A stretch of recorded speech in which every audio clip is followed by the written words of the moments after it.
friends, as we discussed that flavonoids are classified on these three systems, that is on the basis of saturation of ring C, saturation or unsaturation of ring C, and the position of ring B and molecular weight. And we discussed that molecular weight based classification is the least used and the other two are used at a larger extent. And amongst the above two, position of ring B is more prevalent. Now we move on to the first system of classification, that is based on the saturation or the unsaturation of ring C. Now when the ring C is saturated, as you can see in the structures that are shown in the slide, you will find there is no double bond present in the ring C of the flavonoidal structure. So ring B is saturated here. And when the ring B is saturated, the different types of flavonoids that have been categorized or classified are flavins, flavin 3-ols, flavin 4-ols, flavin 3,4-diols, flavanones, flavanonols, isoflavins, and isoflavanones. Now, if you see that the similarity in the names of all these flavonoids is the spellings of the classes of the flavonoids, you will see that all the flavonoids except isoflavins and isoflavanones, the spellings are FLAVA. So this is the point you have to remember, by which you can easily differentiate whether the alkaloid is having a saturated ring C or not. So most of the flavonoids, if they have a saturated ring C, then they will have a spelling FLAVA. As we can see flavin, flavin 3-ol, flavin 4-ol, flavin 3,4-diol, flavanone and flavanonols. Next, when the ring C is unsaturated, that is, you can see that double bond is present in the ring C, whereas double bond was absent in all these structures. So when ring C is unsaturated, then flavonoids are categorized as flavone, flavonol, isoflavone, isoflavanol, and anthocyanidins. Again, you can see that there is a difference in the spellings of the classes of flavonoids. Here, when the ring C was saturated, spellings were FLAVA, whereas when the ring is unsaturated, spellings are FLAVO. Flavones, flavonols, isoflavones, isoflavanols, and anthocyanidins. Next classification is based on the positioning of the ring B on ring C. So on this basis, flavonoids are classified into simple flavonoids, isoflavonoids, and neoflavonoids. Now simple flavonoids are those compounds in which the ring B is attached at the second carbon of ring C, as you can see in this structure. And when this ring B is attached at the third position, they are known as isoflavonoids. And when this ring is attached at the fourth position of ring C, they are known as neoflavonoids. Now coming on to the simple flavonoids, which are also known as 2-phenylbenzopyran. As we can see in the structures, that phenyl ring is attached to the second position of the benzopyran nucleus. And in this, the flavonoids are categorized irrespective whether the ring C is saturated or unsaturated. Here the point of consideration is that the position of the attachment of the ring B. So under this category, different flavonoids that have been categorized are flavins, which further have different classes like flavin 3-ols, where a hydroxyl group is present at the third position. Then flavin 4-ols, where the hydroxyl group is present at the fourth position, as you can see in the structure. Then flavin 3,4-diols, the hydroxyl groups are present both at 3 and 4 position of the flavonoidal nucleus. Then we have flavanones. There is no hydroxyl group, but only a ketonic group is present at the 4th position. Flavanonols, which are having a ketonic group as well as a hydroxyl group at position 4 and 3 respectively. These are also known as dihydroflavonols, and why these are known as dihydroflavonols, we are going to discuss it in the next slide. Then we have flavones and flavonols. Now we can see that flavonols are having a double bond, whereas flavanonols, they don't have a double bond. Rest of the structure is similar, and that is why the flavononols are known as dihydroflavonol, because the double bond has been removed from the position 2 and 3 of the parent nucleus in the ring C. Now when ring B is attached to the third position of the benzopyran nucleus, then the flavonoids are known as isoflavonoids, and these isoflavonoids are also known as 3-phenyl benzopyran compounds. And on the basis of their structural diversity, these are further categorized into isoflavone when there is the ring C is saturated, isoflavone when there is a ketonic group present and ring C is saturated, isoflavonones when there is a hydroxyl group is also ketonic group is present and the ring C is saturated. Likewise, the other class is isoflavonol when there is a hydroxyl group present in place of the ketonic group in the ring C. Now when the phenyl group or the ring B is attached at the fourth position, now before we move on to the fourth position, the other classes of isoflavonoids I have categorized are isoflavone where there is a double bond present at 3 and 4 position of the parent nucleus. Then isoflavonol we have already discussed. Then there are other minor classes such as 3-aryl coumarin, cumestane, pterocarpans and cumarochromine. Now the class 3-aryl coumarins, as we can see in their structure, the ketonic group is present at the second position of ring C, and when ketonic group is present at the second position of the ring C and double bond is there in between the carbon 3 and 4, then this forms the basic nucleus of a coumarin, and that is why they are known as 3-aryl coumarins, because there is a phenyl ring or aryl ring present at the third position of ring C. Likewise, cumarochromine, there is a chromine nucleus which is attached with the coumarin nucleus where the ketonic group has opened up to form a 5-membered heterocyclic ring. So the next class is the neoflavonoids where the ring B, that is the phenyl ring, is attached to the fourth position of the benzopyran nucleus. As you can see in the slide, the different structures belonging to neoflavonoids are 4-aryl coumarins. Here you can see that the phenyl ring is attached at the fourth carbon of ring C, and the ketonic group has been shifted to the second position of ring C. Therefore, it is known as a coumarin nucleus, and since phenyl or the aryl ring is at position 4, it is known as 4-aryl coumarin. Then we have 3,4-dihydro 4-aryl coumarin. Here the double bond has been saturated, that is why it is known as 3,4-dihydro. And the third category is of neoflavine. Here again the saturation is there, but the ketone group is absent in case of neoflavine. So this is how the flavonoids are classified on the basis of the position of the ring B on the basic benzopyran nucleus.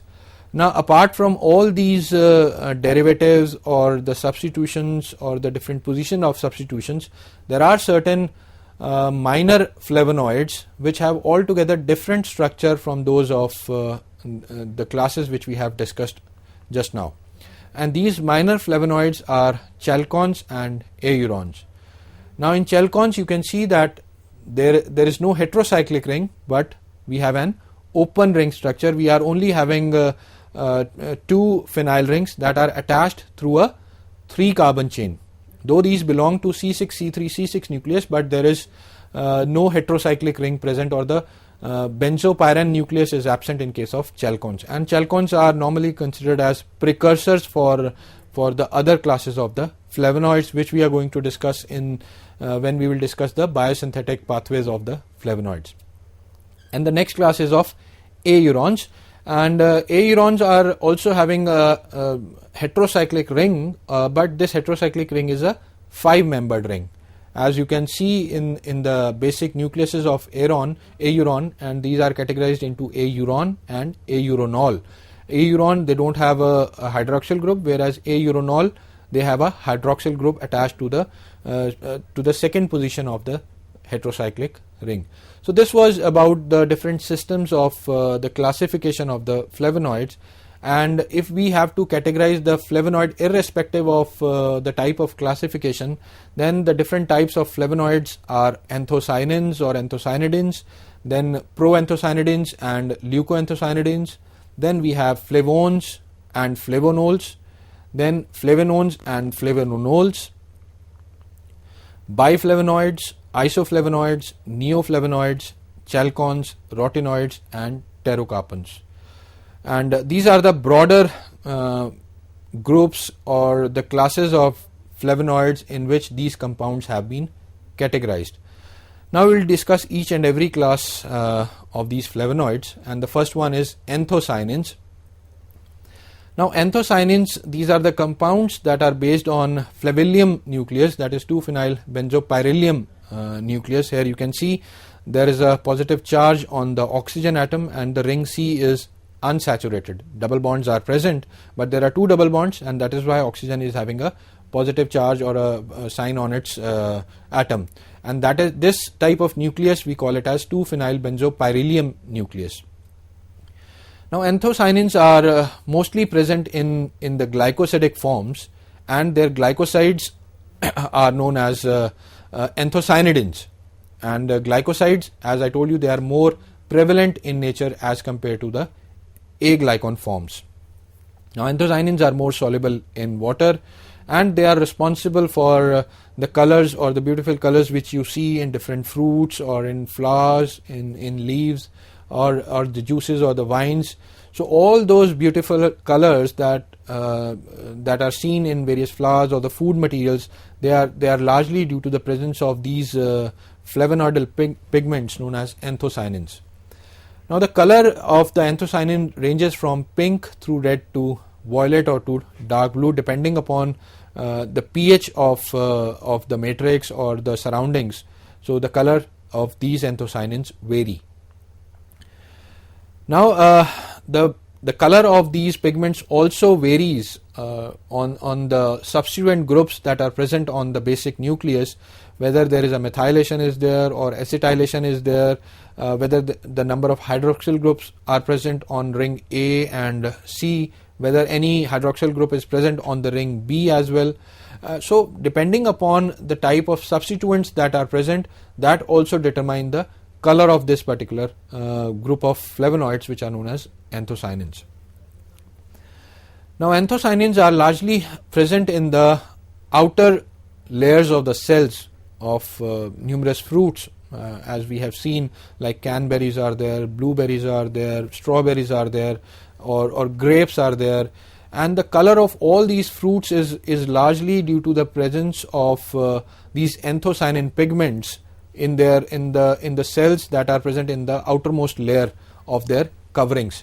And the common examples of these anthocyanidins are pelargonidin, cyanidin and delphinidin. And here you can see that the difference in the structures of these anthocyanidins is largely due to the number of hydroxyl groups that are present on the nucleus. So in pelargonidin you can see there are only 4 hydroxyl groups. 2 hydroxyl groups are present on the ring A, 1 is present on ring C, and only 1 is present on the ring B.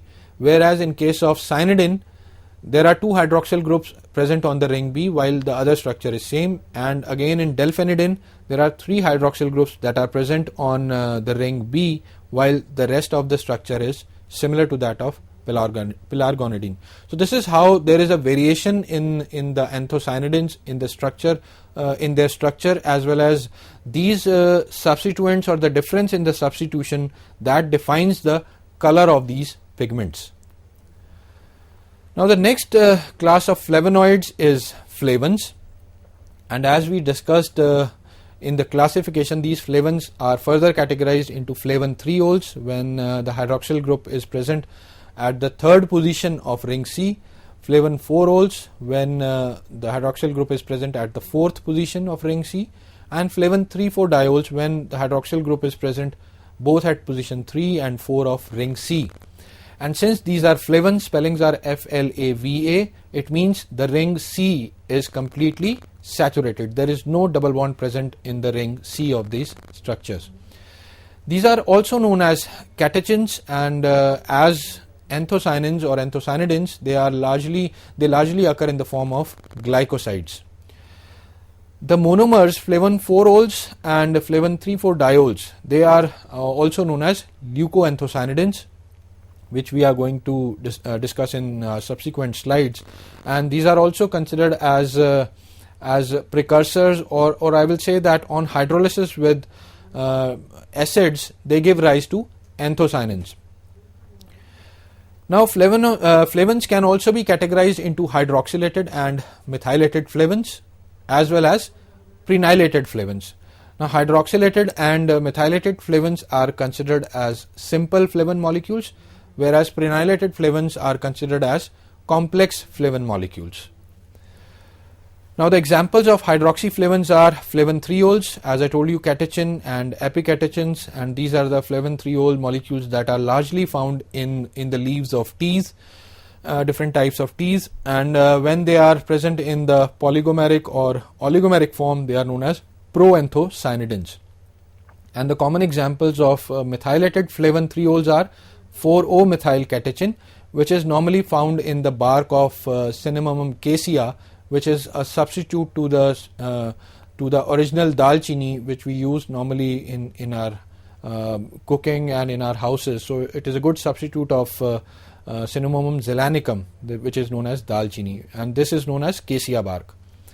Now, the example of prenylated flavin is casinol Q and acutifolin A and F, and you can see the structure of acutifolin as well as structure of catechin. Catechin is having a much simpler and easy structure, whereas acutifolin is having a very complex structure, and that is why the hydroxylated and methylated flavins are known as simple flavins, and the prenylated flavins are known as the complex flavin molecules.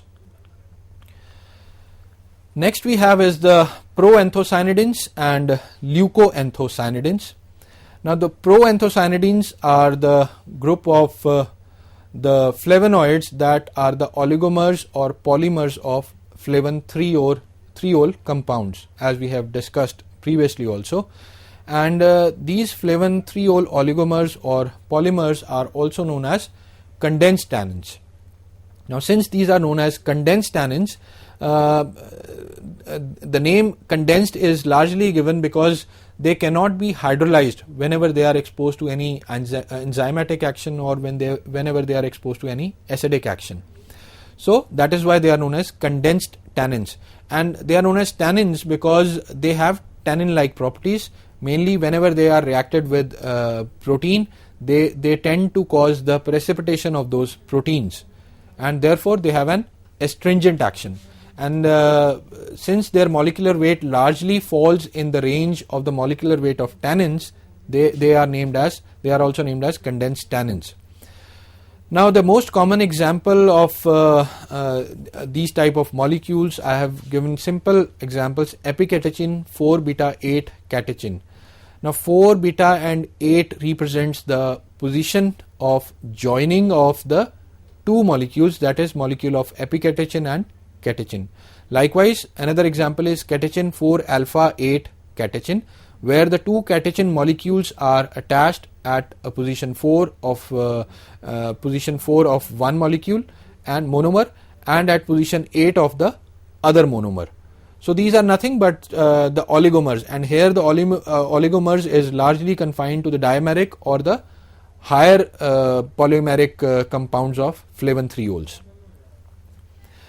Now, whenever these whenever they are interflavin bonds, because most of these flavin 3-ol molecules are attached through the carbon-carbon bonds, whenever they are subjected to stringent conditions, specifically stronger acids along with heating, their interflavinyl bonds they get broke, and they produce anthocyanidins by the cleavage.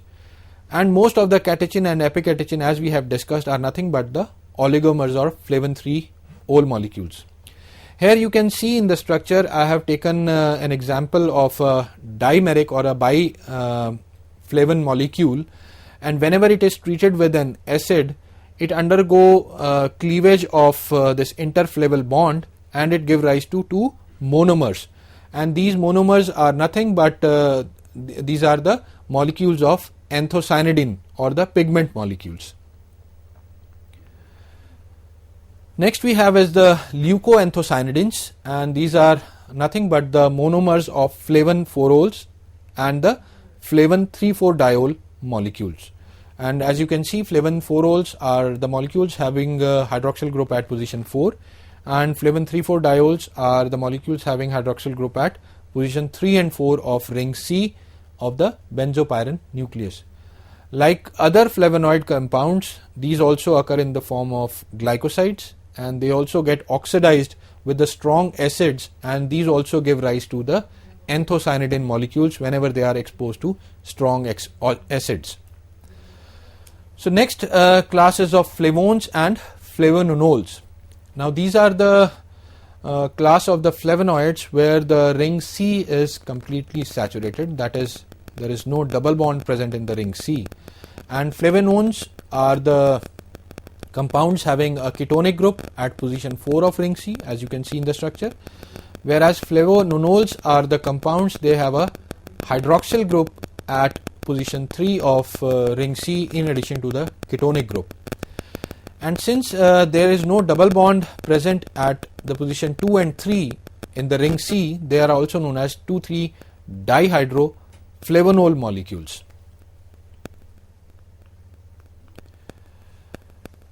Now both these types of flavonoid compounds, they can be categorized on the basis of their substitutions. If they are substituted with hydroxylated, methoxylated or methylated groups, then they are categorized as simple flavonones or flavonols, and whenever they are substituted with prenylated or the benzylated rings, then they are known as the complex flavonones or the flavonols. Now as we have seen that most of the other flavonoidal classes, they occur in the glycosidic form, so there is no difference with these type of flavonoids. Also, they also largely occur in the glycosidic form in nature. Now chalcones are, as I told you during the classification, that chalcones are normally considered as precursors of other flavonoids, and these are the immediate precursor for flavonones, which we are going to discuss later on in the biosynthesis, and they are also a precursor of most of the flavonones. And these flavonones, they are largely levorotatory in nature, because the enzyme that is responsible for the conversion of chalcones into flavonones, that is stereospecific, and it only causes the 3-beta hydroxylation of the chalcone molecules. That is why they only give rise to the levorotatory flavonones. Likewise, flavonones are the immediate precursors of flavones as well as flavonols, and flavonols are in turn precursor of the flavonols. And all these steps of the conversions of chalcones into flavonones and flavonols, that we will discuss in the biosynthesis pathway of the flavonoids. Now flavonols have one center of symmetry asymmetry at carbon 2, as we can see in the structure, that they have an oxygen atom, they have a phenyl ring, they have a carbon atom attached to it. So this is the carbon at second position of the ring C is the asymmetric carbon, and that is why they are optically active. Whereas in case of flavonols, there are two asymmetric centers, that is at carbon 2 and at carbon 3, and that is why both these classes of the flavonoids are optically active. Now dihydroflavonols on dehydrogenation, that is flavonols on dehydrogenation, they yield flavonols. Then on reduction of the carbonyl function, they give rise to flavin 3,4-diols, and whenever there is an enolization or oxidation of the heterocyclic ring, they give rise to the anthocyanidin structures. So this is nothing but the conversion of one type of or one class of a flavonoid into other classes of the flavonoid through different chemical reactions, and this is largely because all these flavonoids are nothing but the derivatives of phenyl benzopyrene nucleus. So the basic nucleus of all these derivatives of the substituents it remains same, and that is why we can convert one class of a flavonoid into other class by simple chemical reactions. Now, the most common examples of flavonones are hesperidin, and hesperidin is nothing but a glycosidic form, and hesperidin is an aglycon form where there are no sugar molecules are present. And hesperidin is largely found in the citrus fruits. So another example of flavonone is naringin, and naringin is nothing but a glycosidic form, and whenever sugars are removed, the aglycon form is known as naringenin. And you can see in both the structures the ring C is completely saturated and there is no double bond present in it. And these are the molecules of flavonones. Next we have another example common is liquiritin, and the liquiritin again is a glycosidic form, and the A-glycon form is the liquiritigenin. And as I told you that these flavonoids are also found in the roots and rhizomes, and glycyrrhiza is a common example.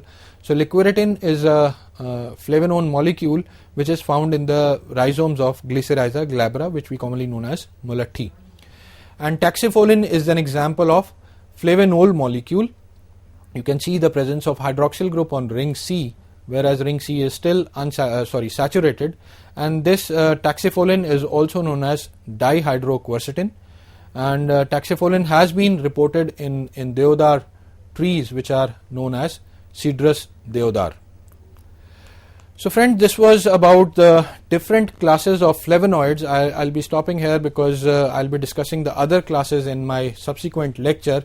So in this lecture we have discussed the different classes or the details of the different classes of flavonoids, or the basis of the classification of flavonoids, what are the criterias on which these flavonoidal molecules have been classified. Then we have also discussed the properties of these potent biomolecules, how these are defined, what is their broader definition that is given by IUPAC. And since we are restricting our discussion to the compounds that are the derivatives of phenyl benzopyran nuclease, so we will not be considering the flavolignan molecules that have been covered under the IUPAC classification system. Thank you.